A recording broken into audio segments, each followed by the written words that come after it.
Good evening, everybody. Thank you very much for joining us tonight at this historical site. And thank you very much for joining us for another International Jazz Day event. And tonight we're extremely privileged to welcome a legend of South African jazz, Dorothy Masuka, who's going to be here to be in conversation with a panel around Gwen Ansell, a renowned journalist, and some of her guests that she will introduce to you a bit later. So please give a big round of applause to Dorothy Masuka and our guest. Good evening, everybody. We have some very distinguished panelists, and I'm going to start by inviting Lindelwa to talk for a little while about the context in which Mam Dorothy found herself when she started singing and what it was like being a performer, and perhaps particularly being a woman performer in those days. Over to you, Lindelwa. Good evening, everybody. Those of us who are here in this center, in Sophiatown, in something called Trevor Hudson Center, there is a kind of social contract that is already being assumed. So perhaps there are certain things that I don't have to say, and perhaps what should best be done is that I should ask certain questions about what I don't know about the context. Yeah? There's no point in me talking about Sophiatown, the drum decade, etc., etc. If you did not know a little bit about this, if you were not inspired to come here to imbibe in this, into a ritual of mutuality, you would not be here. So it would be insulting for me to rehearse those particular narratives. So what I would rather talk about is perhaps to be a snitch from the backstage, to reveal what we spoke about when we were talking in the green room, and what songs came up and what kinds of stories came up. I wasn't there the whole time because I am a smoker, but when I was there, what I did hear was songs that disturbed the status quo, songs that Dorothy Masuka sang that did disturb the status quo, and not the cultural status quo, the official.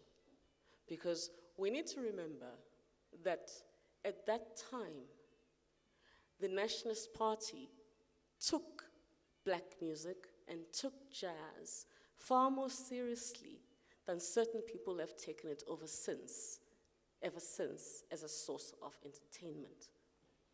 So, for example, when the apartheid government sent 4 people to look at what King Kong was about, those 4 musicological spies reported back to the special branch that this anti-apartheid musical, King Kong, was very exciting for the natives in the Rand. And of course, we have to know that they did not view this thing in positive terms, because it's not very good when natives are excited.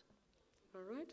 So by the time somebody like Dorothy Masuka sang songs like Umthetho ka Dr. Malan Unzima, the Dr. Malan song, this was not taken lightly by the apartheid government.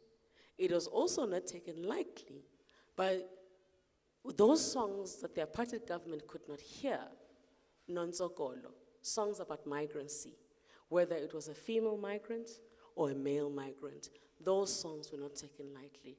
So as we proceed with our conversation this evening, I'd like us to think about those songs that were very, very obvious to the establishment, but those songs that were also cloaked in metaphor.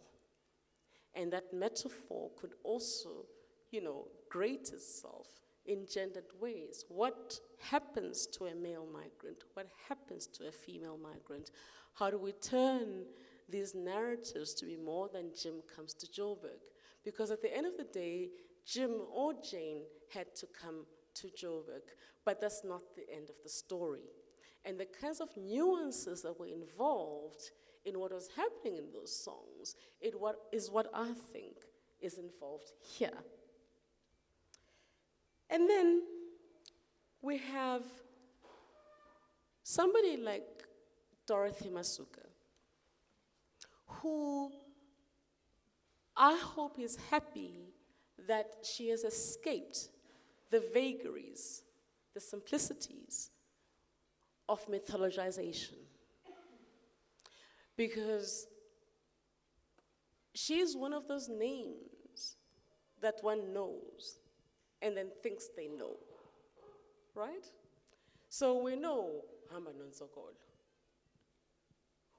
And we know something about how her life in Troubadour, it's been archived in particular ways. And we also know that she sang really, really daring songs. And the fact that it took so long for her to either, sorry to split an infinitive, for her either to be, I should say, for her either to be arrested or exiled, it took so long, right? And so by the time she sang a song talking about the assassination of Patrice Lumumba, a lot of things had already gone down.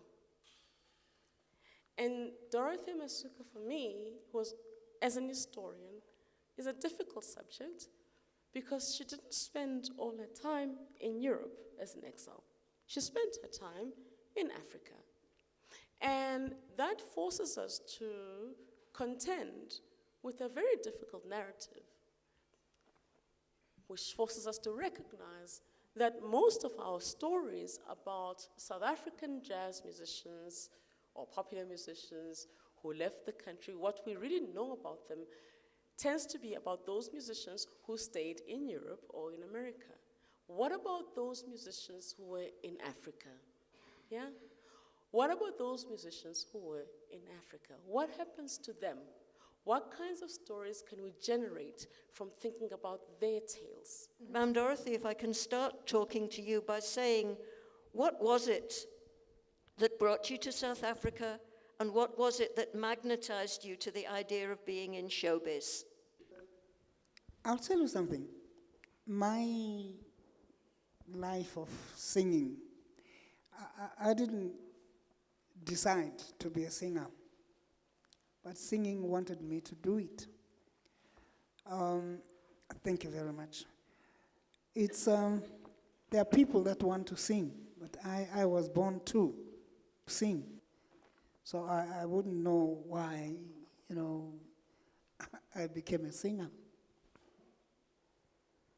Okay, you were born to it. It was in you. And what was it? What were the models? What were the stars and the people that you started seeing that made you want to, I believe, run away from your fancy boarding school so that you could go on the boards and perform? Yeah, because when I came to this country, I was pretty young, very, very young. We lived somewhere around this area, Sophiatown, because at the time, when you think of 1945, 44, there was no Pineville, there was no many other places. This was the place to be, Sophiatown. So I had an aunt who lived here. But being brought up as a Catholic, by the way, I'm Catholic. I was in a boarding school, which was in Rhodesia, and I was sickly at this boarding school in Rhodesia. Then I was sent to this one here in St. Thomas, which was in Johannesburg City. They had to close it because it had a lot of black young women, and the then government didn't like that. But as I say, my singing, then I used to see a lot of, I used to listen to a lot of Louis Jordan, Boogie Woogie, Book Plate and all that. I liked the way he was doing his thing. And from that, then I used to listen to people like the Manhattan Brothers, the Ink Sports. We had a handful of great performers in this country, and I was very fond of the Ink Sports, the Manhattan Brothers, so much that when they went to Durban, I ran away from school and followed them. And my parents reported and collected me from Durban back to Johannesburg because I was a minor, I was not supposed to. Those days you wouldn't be on stage, you were not to be on stage unless you were 20-something. But if you were less than that, they were not let you be on stage. It's a long story, but to cut it short, I didn't want to sing. Singing wanted me to do it. What was the first show that you actually got into after your family shrugged their shoulders and said, we might as well let her do it? It was African Jazz and Variety. Oh, tell us about that. Yeah. Then there was a Jewish brother who had his mother who was a great performer. She was an actress, Sarah Sylvia. Her son decided to put black singers together. He got people like myself,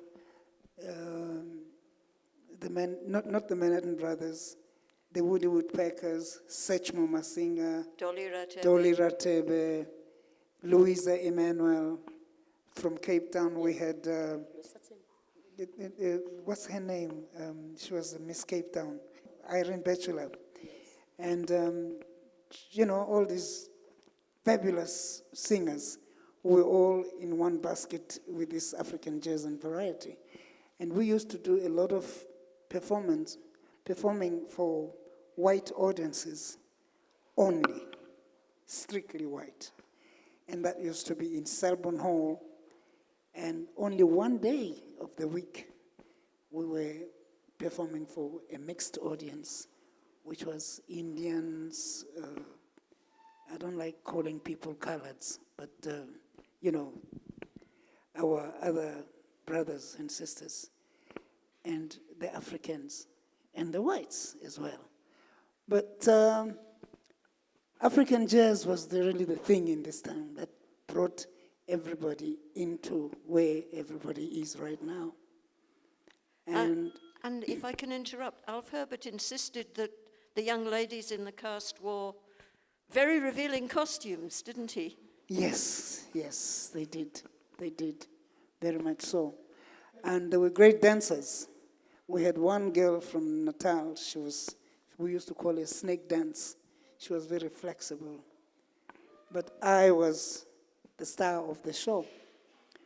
Out of the 47 women and men that used to be on stage.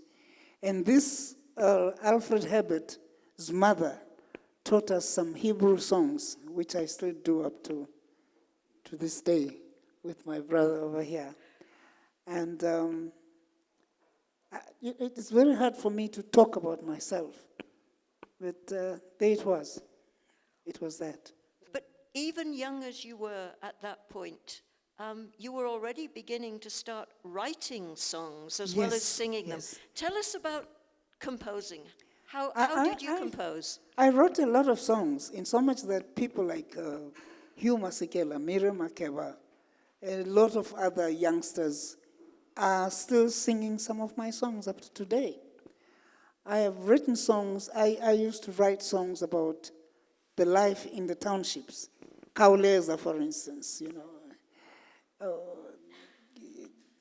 Hamba Nonsokolo, a thing like, politics. And Dr. Malano Nomtatanzima, and that Dr. Malano Nomtatanzima, to me, it was questioning. There was nothing wrong in wanting to know why is this happening. But it put me into trouble so much that I had to leave this country in 1958. Only came back in 1991 when they released Mandela and all that jazz. But as I say, I don't like talking about myself. One thing that really touches me even now is that the songs from then, they are still so relevant today. And I'm so touched that Mama has actually, just touched on the fact that most of us, and I'll say us because we're colleagues, we don't write about what is going on in the country or what is going on in society. And we are faced with a number of socio-economic issues that Mam Dorothy, Mam Miriam, they sang about in those days. And I think we are too scared to address these issues through song. I mean, if you go back and you just try and find, I'll make an example. Simphiwe Dana wrote a song titled State of Emergency. And this was at the time where South Africa was going through the most. And she was crucified for that song. And she was fearless enough to say, I'm not going to stop singing the song, which really just, it says the spirit of and the legacy of Mam Dorothy and Mam Mazi lives on. So I am very, I'm touched by a lot of things that Mam Dorothy has said, and the legacy that I think should still continue and never be, it should never be disregarded. I think it's very important that we go back to this kind of thing every now and then. I remember very well when Mam Dorothy came back into South Africa. I only knew the name from my father, who used to talk about woodpeckers, who used to talk about Elias. Who was this guy? Elias Ngosi. He used to talk about all these musicians that I didn't know. And when I got into Doke House, I just bumped into all of them. In 1 year, I bumped into the late Sophie Mgcina. I bumped into Dolira Tebe. I bumped into Abigail Gupega. I bumped into Tandy Klassen. And Mam Dorothy, and then Mam Dorothy came. Somehow, because of the being fond of this music, the rhythms, most of the guys in the jazz pioneers were playing saxophones and trumpets. All those guys were old. And then I was commissioned to organize the rhythm section. Now, when I organized the rhythm section, then I called in guys who were my age. We were all 24. 24, 23, 22. So the rhythm, how jazz pioneers started to cook around the time of UTF, there was a young rhythm section behind them, and there were topies on the saxophones. But when I saw Mam Dorothy, I learned to arrange music at Doke House because it was so practical. There were 5 trumpets, there were trombones, there was everything in front of you. And the guys who are playing the melody, they relied on the rhythm section. So from that time, when I then met Mam Dorothy, I became the accompanist.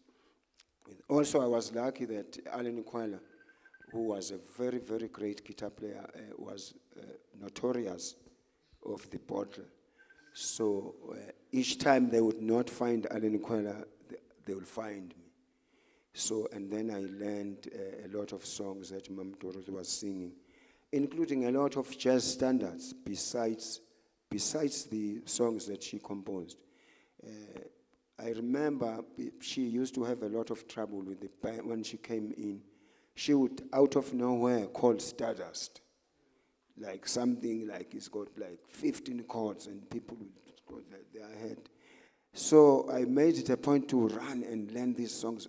Whenever she calls a song and people don't know it, I run and learn the song. And when I come back, I pretend like I've always known it. So, and then she thought I was a very great musician. But I want to talk about one thing when we went out of South Africa, a side of her that I didn't know. We went into Tanzania, that is maybe like 4 years ago, or 3 years ago, after playing with Mam Dorothy all these years. There are songs that when we got into Zanzibar, songs that she just pulled out in the rehearsal. I've never heard these songs, and these songs were in Swahili. She got the singers there to sing it. Because of the language, they could just catch up.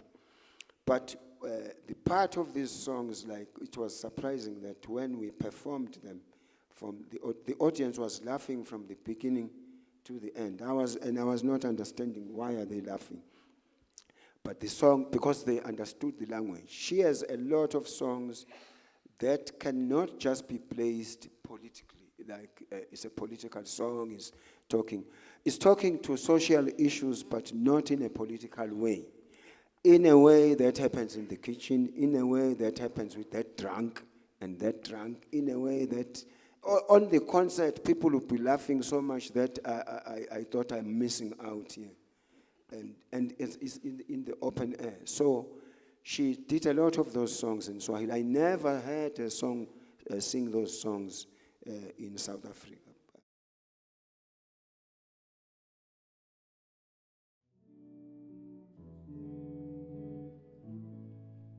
My name is Derek Beck, and I am originally from Noordgesig. I grew up there, and I immigrated to Denmark, and I'm back because my father is going to accept. My father is awarded the Lituli Prize. I'm here invited today by a friend who knows Dorothy Masuka, and told me that she's a wonderful singer, and I just came here to hear her. She's a wonderful person, very charismatic, and sings beautifully. The evening was very interesting in many ways for me. It's held at the Trevor Huddleston Memorial Hall, and I am so pleased that I have met Father Trevor Huddleston in Sweden in 1990 when the apartheid regime released 7 political prisoners from Robben Island. And during this reception, Trevor Huddleston all of a sudden entered the reception and everybody just stood up. Some were actually crying, very humbled to see him come in, walking on crutches. So it's like a circle for me to stand here today. My father is going to receive the Lituli Award, and I'm at the Trevor Huddleston Memorial Hall. Thank you. Bekumnandi uba lapha andiqala ukuza and kuba mnandi kakhulu umuntu xa izile. Kumandi uba umuntu omtsha afunde ngenzululwazi nolwazi loba usuka phi enguye engumntu. uDorothy Masuka namhlanje ubuyisele emva, usubuyisele sonke emva, nabaziyo na nabangaziyo, kodwa ubuyisele wonke umuntu emva. Siyabulela ngoko. I'd been listening to Dorothy Masuka from maybe the early 2000s, late 1990s. And some of the songs that she sang tonight I knew from Miriam Makeba. I was thrilled to hear a Swahili song tonight. And it was beautiful to see the duet of Titi and Mam Dorothy. It brought me to tears. I was very happy tonight to be here to enjoy that very privileged moment. Johannesburg is a wonderful city full of history, and it was very nice tonight to be able to link the Johannesburg and South Africa history and with the jazz history in Sophiatown, and learn a bit more about what it is, and that's actually where we all come from. So it was a great privilege to experience that, and to me it's by doing that I'm completing my knowledge on Johannesburg and all around Joburg. For me it was going back to the memories because I'm French, and I was in South Africa in 1987, Mozambique and South Africa. I'm a former delegate of the Red Cross International, and actually I discovered the jazz in Mozambique. I think it's important to hear about how singers as griots and how song and lyric has basically become a means of preserving our culture and everything around it. My name is Kate Ramushu, and I come from Pretoria. I came here especially to see Sis Dorothy Masuka. She's like my sister. I thought this was great because it combined research components with a performative aspect of it. So it's really nice to see how Mam Dorothy's work has transcended her generation into now being studied scholarly and as well as being revisited in ways that wasn't really done during the heyday of her performance career.